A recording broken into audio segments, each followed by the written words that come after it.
Hello everyone, welcome to my channel. I hope everyone is having a wonderful day. Before starting the video, please go ahead and hit the subscribe button and give this video a like up.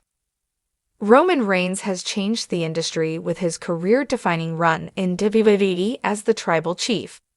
Recently, Reigns got candid about taking Seth Rollins' spot at WrestleMania 32 and commented on the Visionary's injury.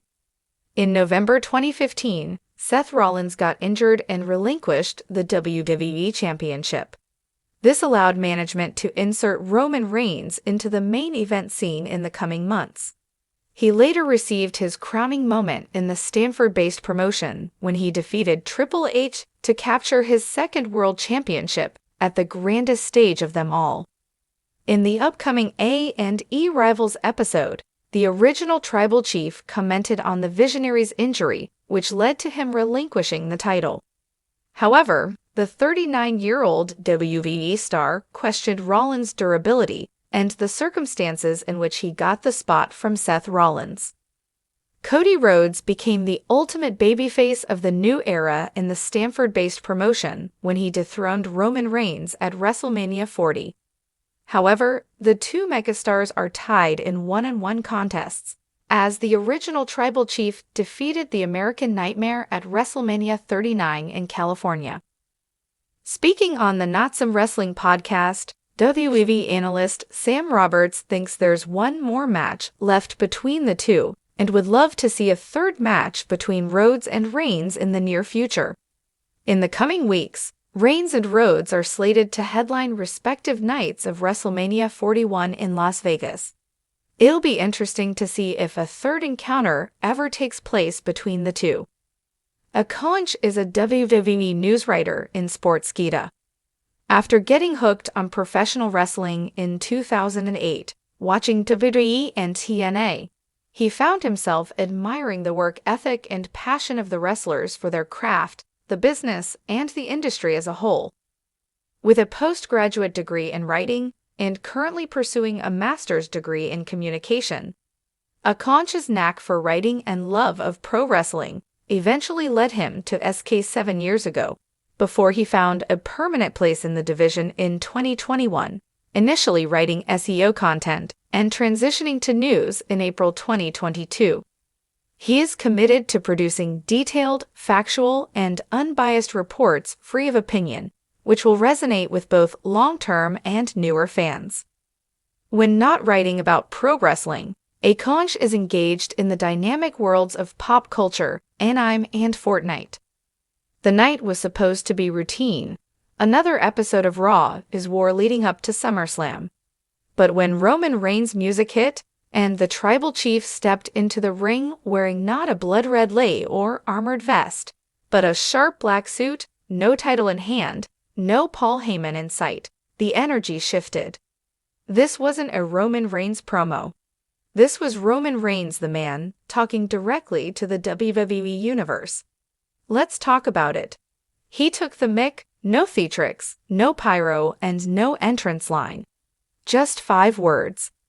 Let's talk about it. For real? No script, no catchphrases. Just a calm intensity that immediately told fans something different was about to go down. You know what I'm tired of? I'm tired of pretending. I'm tired of playing this game like none of us know what's really going on. I'm tired of acting like I didn't take somebody else's spot and make it better. The crowd murmured, sensing the shoot vibes thick in the air.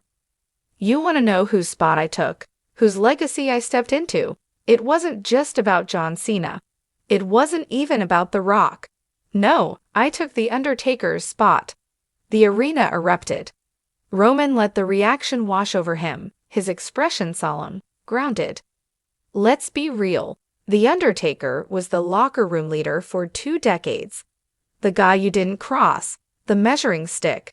And when his time came to wind down, someone had to step up. It wasn't something you audition for.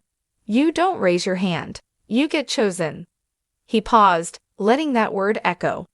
Not by Vince. Not by Triple H. You get chosen by the boys in the back. You get chosen by the pressure. You get chosen by history. And when the bell tolled for the last time, It was my turn. Fans were split, some cheering, some stunned into silence. This wasn't Roman the tribal chief. This was Roman the successor.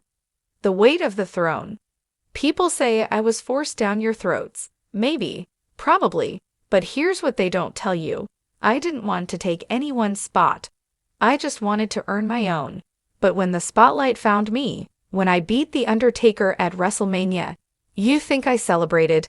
Nah, I sat backstage, stared at the floor for 30 minutes, and thought, what now?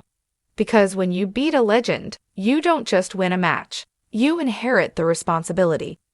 His voice cracked slightly, humanizing the larger stepping into the ring after Taker. I was stepping into a role no one was ready to fill. The locker room needed a leader. The company needed a face. And whether you booed me, cheered me, hated me, I showed up. Every day and night.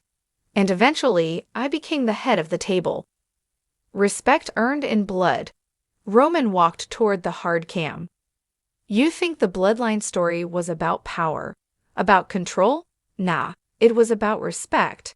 About earning what guys like Taker, Shawn, Triple H, and Cena built with blood, sweat, and 20-year careers.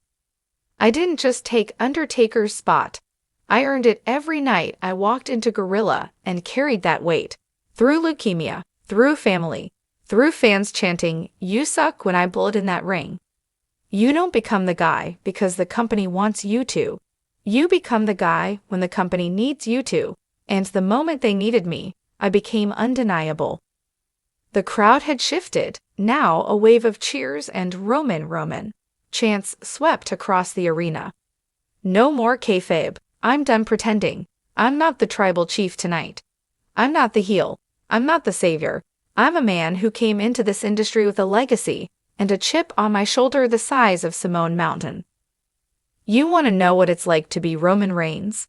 Try waking up every day knowing you'll never be enough for the fans who didn't choose you, and still showing up like you believe in yourself anyway. He smiled, not smug, grateful. You may not have picked me at first, but now you know who runs this. Cena passed the torch. Taker gave me the yard. And Rock? He can come back whenever he wants. But the island of relevancy has a king now. And you're looking at him. A torch, not a title. Roman stood in the center of the ring now. No music, just raw silence. I'm not here to hold a title anymore. I'm here to build a dynasty.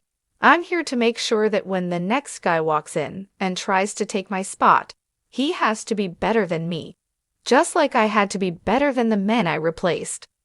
That's what legacy is. It's not a championship. It's not a catchphrase. It's not a pose on the ramp. It's knowing when to step up and when to step aside. He stared down the lens of the camera, almost daring someone to follow him.